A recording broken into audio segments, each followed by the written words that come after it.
सुरगुरुं वन्दे जगत्कारणं वन्दे पन्नगभूषणं मृगधरं वन्दे पशूनां पतिं वन्दे सूर्यशशाङ्कवलिनयनं वन्दे मुकुन्दप्रियं वन्दे भक्तजनाश्रयं च वरदं वन्दे शिवं शङ्करम् ॐ मृत्युञ्जयाय रुद्राय नीलकण्ठाय शम्भवे अमृतेशाय शर्वाय महादेवाय ते नमः।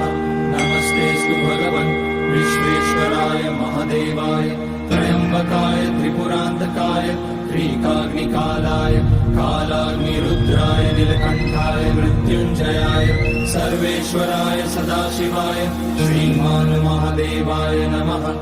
ॐ नमः शम्भवाय च मयोपवाय च नमः शङ्कराय च मयस्कराय च नमः शिवाय च शिवतराय च ॐ त्र्यम्बकं यजामहे सुगन्धिं पुष्टिवर्धनम् उर्वारुकमिव बन्धनान् मृत्योर्मुक्ष्यमामृतात् नागेन्द्रहाराय त्रिलोचनाय भस्माकराय महेश्वराय चन्द्रार्कवैश्वानरलोचनाय तस्मैवकाराय नमः शिवाय यज्ञस्वरूपाय जटाधराय पिनाकहस्ताय सनातनाय दिव्याय देवाय दिगम्बराय तस्मैयकाराय नमः शिवाय पञ्चाक्षरमिदं पुण्यं यः पठेत् शिवसन्निधौ शिवलोकमवाप्नोति शिवेन सह मोदते।